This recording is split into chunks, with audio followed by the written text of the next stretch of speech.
पिछले पार्ट में हमने देखा कि वॉल की लड़ाई अब चरम सीमा में पहुंच गई थी और वहां सारे डिसाइपल घायल होने लगे थे, लेकिन मास्टर आके उनको बचा लेते हैं और वहां से निकाल लेते हैं, लेकिन वॉल तबाह हो जाती है और अब मास्टर सीधा सेक्ट की ओर बढ़ने लगते हैं। इसी के साथ एपिसोड शुरू होता है। नमस्कार, शुभारंभ, लाइक सब्सक्राइब बड़ा दबावा हूँ क्या दबाव। और अब क्या था, इस एपिसोड की शुरुआत में हमें सेक्ट में दिखाया जाता है, पता चलता है कि वॉल तबाह हो गई और कई डिसाइपल मारे गए। ये सब एक डिसाइपल सेक्ट मास्टर को बताता है, जहाँ पे डिसाइपल आगे बोलता है कि लेंस ऑफ वॉल के गिरने के बाद मास्टर तेजी से नॉर्थ की ओर बढ़ रहे हैं और सब गांव शहर माउंटेन सब तबाह करे पड़े। हमने जल्दी कोई बड़ा एक्शन नहीं लिया तो कोई भी नहीं बचेगा। जैसे सुन के सेक्ट मास्टर बोलते हैं अब समय आ गया कि हमें पूरी तरह से मिलकर इकट्ठा पूरी जान लगानी होगी और खुद लड़ाई में उतरना होगा। जिसका मतलब था मास्टर भी अब लड़ने के लिए तैयार थे और अभी तक अचार काहे डाल रहे थे मेरे को पता नहीं था, शायद वो सीरियस नहीं थे, पॉलिटिक्स खेल रहे थे। लेकिन अब वो ऐलान करते हैं और बोलते हैं कि सारे डिसाइपल मास्टर तैयार हो जाए, अब हम बीस्ट गॉड को खत्म करने के लिए आगे बढ़ेंगे। तो सेक्ट मास्टर लीफाई, सोचो, सुशी तीनों को सामने बुलाते हैं और डिसाइपलों की ओर से लड़ने के लिए तैयार होने का बोलते हैं। सीन चेंज होता है, हमें एक फैंग को दिखाया जाता है जो हवा में उड़ता हुआ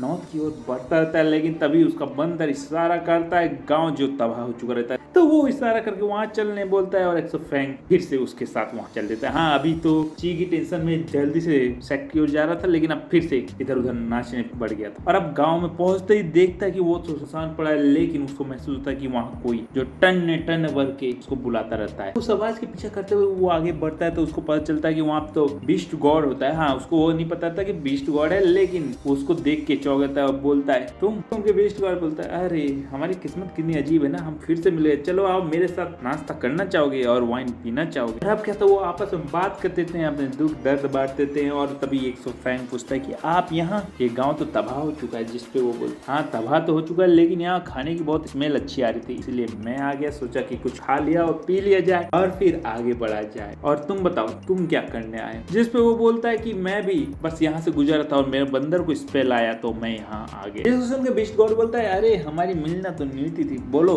क्या तुम मेरे साथ नॉर्थ की ओर बढ़ना चाहोगे, क्योंकि मैं उधर ही जा रहा हूँ, अगर तुम जा रहे हो तो साथ में चल लो। जिसपे वो बोलता है अभी मेरा पता नहीं मैं कहाँ जा रहा हूँ और एक्सफैंग बात टालने लगता है। फिर वो इसी पे बीस्ट गॉड बोलता है हाँ सही, हम अकेलों का तो कोई भी रास्ता नहीं है और कोई मंजिल नहीं, और इतना बोल के फिर वो वाइन पीने लगता है। लेकिन तभी वाइन पीते हुए एक्सफैंग ये बात सुन के ची और बाकी मास्टर और बाकी लोग को याद आने लगता है और उसको याद आते ही वो बोलता है अब जाने का समय आ गया है। अब क्या था, इतना बोल के वो अलविदा देता है, वहां से निकलने लगता है और बीस्ट गॉड भी बोलता है ठीक है। जिसपे एक्सफैंग बोलता है उम्मीद है कि हम फिर मिलेंगे, तो बीस्ट गॉड बोलता है कि क्या पता किस्मत क्या खेल खेलती, क्या हम ऐसे बात कर पाएंगे, दिल के दर्द बांट पाएंगे कि नहीं, कि हालात कुछ और ही होंगे। जिसको एक्सफैंग समझ नहीं पाता और वहां से चल देता है। और सीन चेंज होता है, टायोप्रिस्ट को दिखाया जाता है जो अपनी पोती साथ एक गांव में रहता है, लेकिन वहां का माहौल बदलने लगता है और वहां कौवे चिल्लाने लगते हैं, मोमबत्ती बुझने लगती है। उनको पता चल जाता है कि उनके ऊपर किसी बुरे साये ने हमला किया है और इसी कारण वो वहां से निकल के तुरंत वहां से भागने की कोशिश करते हैं, लेकिन कौवे उनको चारों ओर से घेर के उन पे अटैक करने लगते हैं। टायोप्रिस्ट अपनी एनर्जी यूज करके उनको बचाने लगता है, लेकिन उनके साथ जो डीमन रहता है वो तो भूल भुलैया में चुका रहता है। माया जाल के चक्कर में वो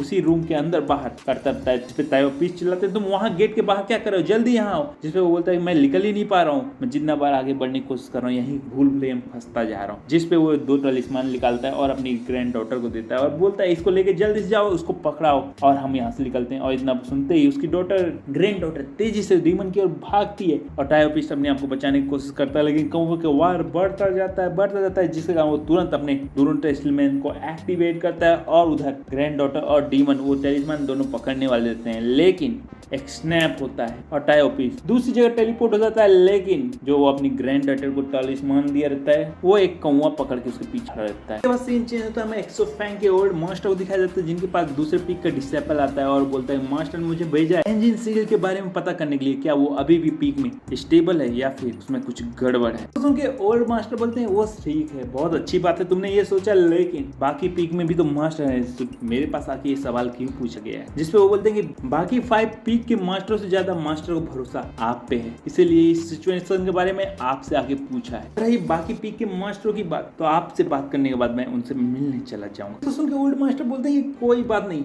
और से भी हमारे पास कोई और ऑप्शन अभी बचा नहीं है पूरी इंसानियत को बचाने के लिए, चलो मैं तुम्हें बताता हूँ कि 7 मैरिटाइम हेवनली सीक्रेट सील अगर रिमूव हो गई तो हमारे जो माउंटेन में 1000 ईयर से जो गुस्सा और डीमन दबा हुआ है वो सब निकल के तबाह कर देंगे सेक्ट को। वैसे तो हमारे पास जिनजियान एंशिएंट स्वॉर्ड है इन सबको सुप्रेस करने के लिए, लेकिन उस स्वॉर्ड की पूरी ताकत को निकालने वाला कोई भी व्यक्ति अभी तक हमारे पास नहीं। ये मैसेज सीनियर ब्रदर को देना। तो सुन के थोड़ा सा कंफ्यूजिंग लगता है और वो यस मास्टर बोलता है, लेकिन तुमको पता है ना इंग्लिश सब और चाइनीज कन्वर्सेशन कितना थोड़ा सा ऊपर नीचे हो जाता है। और इसी के साथ फिर से ओल्ड प्रीस्ट को दिखाया जाता है जो वापस से विलेज में अपने ग्रैंड डॉटर को बचाने के लिए चला जाता है। कहता है वो विलेज के अंदर जाते ही बोलता है आप घोस्ट कल्टीवेशन में बहुत टॉप में एक्सेलेंसी, तो यंग बच्चों को छोड़ दीजिए ना। लेकिन जब उस सामने देखता है तो साइड उगला उसको कुछ नहीं देखता है, जिसको देख के वो डर जाता है। कहता है वो घोस्ट पूछने लगता है तुम्हें कैसे पता कि मैं घोस्ट पीपल से बिलोंग करता हूँ, जिसपे वो बोलते हैं कि आपने ऐसी जगह चूज की है जहाँ पे घोस्ट एनर्जी ज्यादा है और वो एनर्जी यहीं एकत्रित हो रही। तो कॉमन सी बात है कि आप घोस्ट पीपल है, जिसपे वो बोलता है जितना तुम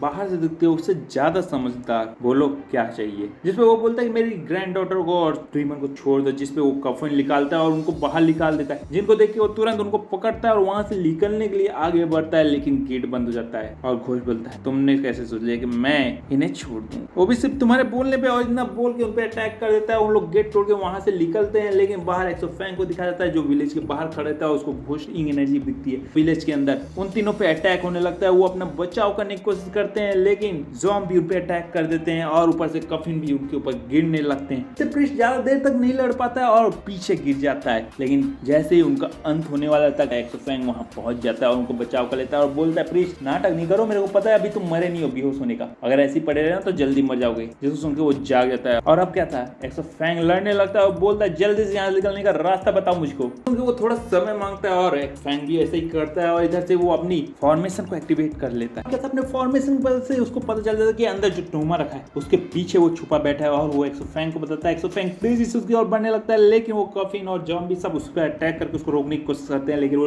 रुकता नहीं है। सब तबाह करके सीधे जाके उस टोमा को तबाह कर देता है, जिसके कारण वो अटैक रुक जाता है। और अब क्या था, प्रीस्ट तुरंत अपनी ग्रैंड डॉटर को पकड़ता है, वहां से भागता है। उसकी ग्रैंड डॉटर बोलती है एक्सो फैंग, लेकिन वो बोलते हैं कि वो कल्टीवेटर है, वो अपना बचाव कर सकता है। और इतना बोल के वो वहां से भागता है, डीमन उसके पीछे जाता है। अंदर का सीन दिखाया जाता है जहाँ पे वो व्यक्ति बाहर निकलता है और बोलता है हम दोनों घोस्ट सेक्स से बिलोंग करते हैं, फिर तुमने बीच में आके टांग क्यों उड़ाया है। फॉर्मेशन पूरा होने वाला था, उसको क्यों टूट दिया। जिसपे वो बोलता है तुमने क्योंकि गलत किया है, तो वो बोलता है इसका मतलब अब हम दुश्मन है। और उसका चेहरा दिखता है, हाँ ये वही रहता है जिसने पिछली बार फॉर्मेशन लगाया रहता है और एक्सो फैंग बुरी तरह से घायल हुआ रहता है। इसके साथ एपिसोड खत्म होता है। मैं अगले एपिसोड मिलता हूँ, लेट्स गो। और ऐसे पार्ट के लिए लाइक सब्सक्राइब घंटी बजा दो।